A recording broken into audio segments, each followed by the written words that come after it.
semuanya, kita dari kelompok 3. Aku Rifani Aulia Putri. Aku Siti Nailur Rahmah. Aku Sarna Febrianti. Aku Susan Humali Sibulian. Aku Yayang Nisolbana. Kita akan mewawancarai beberapa narasumber untuk keperluan tugas kita.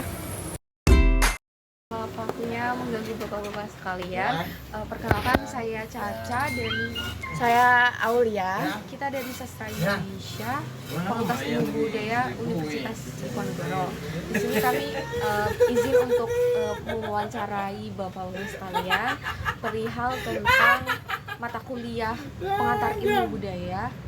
Sebelumnya saya boleh menanyakan nama bapak-bapak sekalian. Dengan saya Pak Rizky. Pak Rizky, Mas Afrian. Mas Afrian. Saya dari mana? Aslinya dari Semarang. Semarang. Pertanyaan pertama ya Pak. Siap. Kenapa memilih untuk menjadi Driver ojol? Kalau memilih sih sebetulnya ya enggak ya Mbak ya, soalnya kan mengikuti perkembangan aja. Dimana kalau driver online kan kita kan namanya mitra ya, jadi nggak terikat jam kerja, kita nggak terikat hari libur, dan pendapatan pun kita juga yang atur. Jadi kerja pun diatur oleh kita, nggak diatur oleh perusahaan atau diatur oleh pemerintah ya ibaratnya ya. Dan gaji pun kan kita dapatnya, kalau kita kerja ya kita dapat, kalau kita nggak kerja ya kita nggak dapat. Sebelumnya pernah bekerja sebagai apa? Kalau boleh tahu. Kalau saya di dunia ojol kan dari tahun 2017. Saya kebetulan lulus sekolah itu 2003. 2003 saya kerja percetakan selama 2 tahun. Beranjak ke 2005 berarti saya kerja debt collector ada suatu bank selama 4 tahun. Terus kembali lagi ke dunia percetakan lagi, dan 2017 sampai sekarang di dunia perojolan. Tadi cukup lama ya Pak? Nggih. 8 tahun. 8 tahun kurang lebih. Apakah sering mendapat kayak penumpang yang memakai ojol meski jaraknya dekat banget? Kalau untuk area Tembalang khususnya kampus Undip Diponegoro ya banyak ya, soalnya kan jarak antara kos dan kampus kan memang deket ya. Jadi memang rata-rata itu di bawah 3 kilo dari dari titik antar sampai titik jemput. Itu tarifnya berapa? Kalau tarif masuk ke driver itu 8.000 ya. Fix 8.000. Sedangkan dari pihak aplikator itu tarifnya 12 ya Mas ya. 12.000 itu jadi potongan 4.000 untuk pihak aplikator. Karena sudah ada pengalaman 8 tahun ya Pak. Nggih. Apakah ada kendala tersendiri ketika jadi driver ojol ini? Banyak. Salah satunya atau salah dua? Salah satunya dari segi cuaca. Kalau hujan terus terang kita pada offline.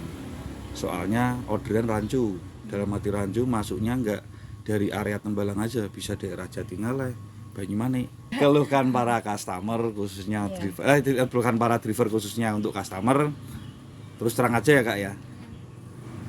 Kita tuh bekerja yang pertama, dan jenengan juga kuliah. Ibaratnya belajar, dan kalau orang Jawa ngomong tuh adabnya.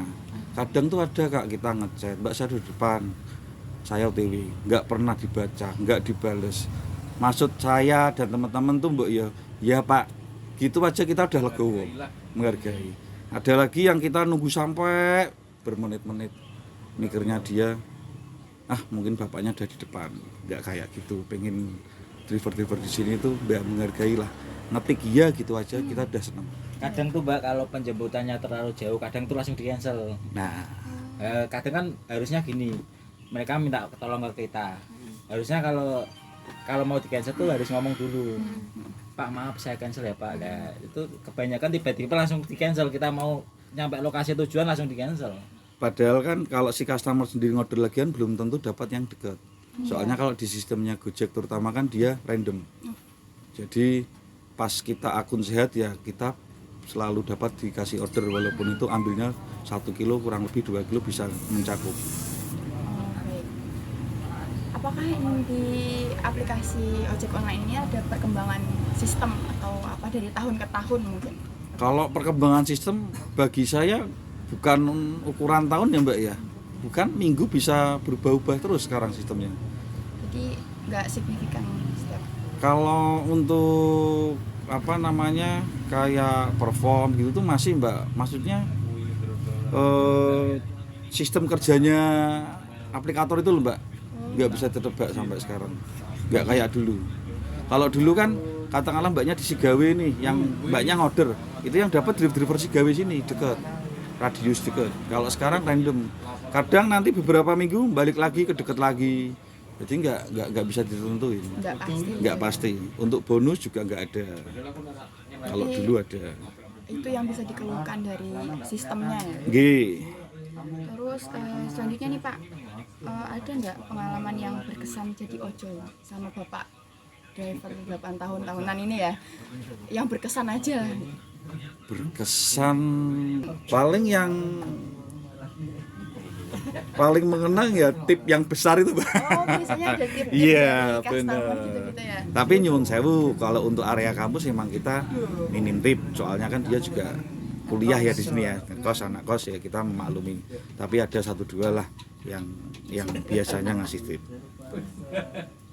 Itu mungkin jadi berkesan tersendiri buat para driver. Nggih. Tadi kan ada di Kendala. Nah, Nggih. mungkin kendalanya itu dari Anjem mungkin. Nggih. Kalau dari tahun saya ngojek 2017 emang bis kampus mulai baru-baru ini ya. Tapi untuk persaingan ojol kan dari Grab, Gojek, terus ada lagi Maxim, dan akhir-akhir ini yang lagi rame yang setahun inilah Anjem.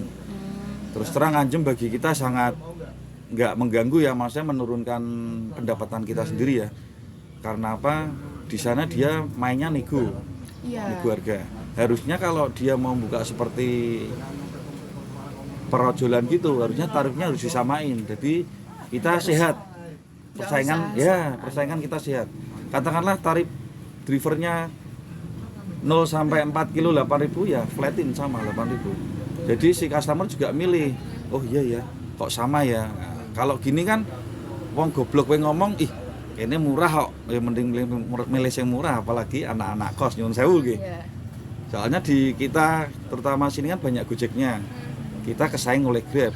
Terus terang aja, Grab berani banting harga, berani kobong voucher, sedangkan Gojek untuk saat ini memang belum. Apalagi ketambahan Anjem bagi saya dan teman-teman sangat berpengaruh. Ya, baik itu tadi Siap. yang bisa kami tanyakan. Makasih banyak. Oke, Mbak. Selamat siang, sebelumnya boleh perkenalan nama Bapak siapa sama asal? Nama saya Rifan Mbak, asalnya dari Demak. Oke, saya Feby, ini rekan saya ada Susan sama Nila. Sebelumnya, apakah ini usaha sendiri atau Bapak bekerja sebagai karyawan di sini? Saya jadi karyawan di sini Mbak.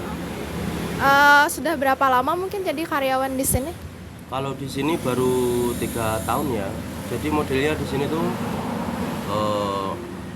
saya yang megang toko, ada bosnya sendiri gitu. Ini Bapak pernah bekerja di tempat lain nggak? Tempat lain. Kalau sebelum ini aku di Mbak, di tempat showroom motor. Tapi di fotokopian berarti udah jalan 5 tahun lebih lah. Ada OTW 67 kalau nggak salah. Itu Nah, ya, apa? Kalau ini kan dari sebelum showroom kan nggak berhubungan nih sama fotokopi. Kenapa akhirnya memilih gitu? Karena mungkin fashionku di digital Mbak. Pada dasarnya aku dulu itu lulusan komputer. Bapak mengalami kesulitan dalam mempelajari penggunaan fotokopi? Kalau kesulitan sih enggak ya Mbak. Itu sebenarnya malah gampang banget. Itu enggak ada 5 bulan lah. Karena udah passion ya? Ya mungkin ya. Tapi orang yang apa? Orang yang awam atau yang gaptek mungkin itu butuh waktu 5 bulan lebih untuk ngoperasiinnya. Karena ngoperasiin fotokopi sama mesin-mesinnya itu kayak nggak semudah yang dikira ya sebenarnya.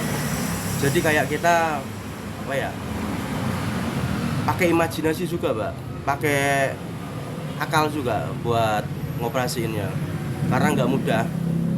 Tapi bagi orang yang mungkin udah terbiasa di Bidang itu. dunia digital atau enggak di perkomputeran itu mudah. Kalau boleh tahu kebutuhannya apa saja buat fotokopi? Kebutuhan ya, kebutuhan untuk penjualan atau kebutuhan apa Mbak? Pelanggan yang datang itu kebutuhan buat sekolah kah atau buat kerjaan kah? Kalau dari situnya kemungkinan ya paling dibutuhin ATK atau enggak ngeprint tentang tugas-tugas sekolah atau enggak jilid-jilid atau kadang juga bisa reparasi. Maksud dari kata reparasi itu reparasi buku lama jadi baru kayak begitu. Misalnya tuh kayak gimana? Maksudnya kayak reparasinya itu seperti apa, kayak misalnya cover lepas atau gimana? Oke. Contoh reparasi itu bisa juga dari cover lepas atau enggak ambil contoh seperti buku Al-Qur'an. Itu buku Al-Qur'an ada yang udah usang, ada yang sobek-sobek, ada yang ya pokoknya semerawut lah. Itu bisa kita perbaiki di tempat fotokopian jadi bagus lagi. Oke. Terus di sini mesin yang tersedia kira-kira ada apa aja nih? Kalau dari segi mesin ya Mbak, itu kita pakai mesin IRA atau IR itu yang seri 6075 sama IR 3045. Itu yang biasa dipakai oleh tempat fotokopian. Dan dari harganya pun ya bisa beli motor itu Mbak. Wow. Itu mesinnya itu tuh termasuk yang seri baru atau kayak udah lama tapi tetap harganya segitu juga? Kalau dari mesin ya Mbak, sebenarnya itu mesin lama Mbak. Cuma ini tuh direkondisi. Rekondisi itu kayak ada beberapa part yang diganti jadi baru lagi. Jadi semua tempat fotokopian itu nggak ada yang mesin baru Mbak. Rata-rata rekondisi semua. Karena bawaan dari Singapura atau enggak dari Cina kayak begitu atau enggak dari Jepang. Mesin-mesin fotokopi itu rata-rata. Berarti buat dapetin mesin-mesin ini tuh yang baru ya, maksudnya susah ya di Indonesia ya? Yang baru. Yang baru itu harganya malah lebih mengerikan Mbak. Oh iya? Iya. Makanya banyak orang yang ngincer rekondisi aja. Karena yang baru mungkin bisa beli 2 Mbak kalau mesinnya. Oke. Di sini pembayarannya pakai apa aja? Yang tersedia.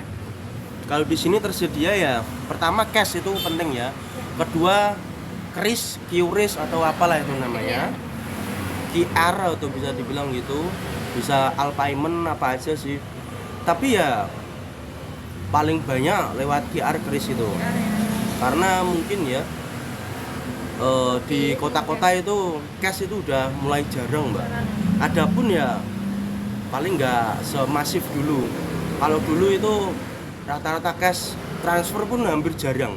Kalau sekarang rata-rata QR kris kan lebih memudahkan. Jadi ya rata-rata begitu.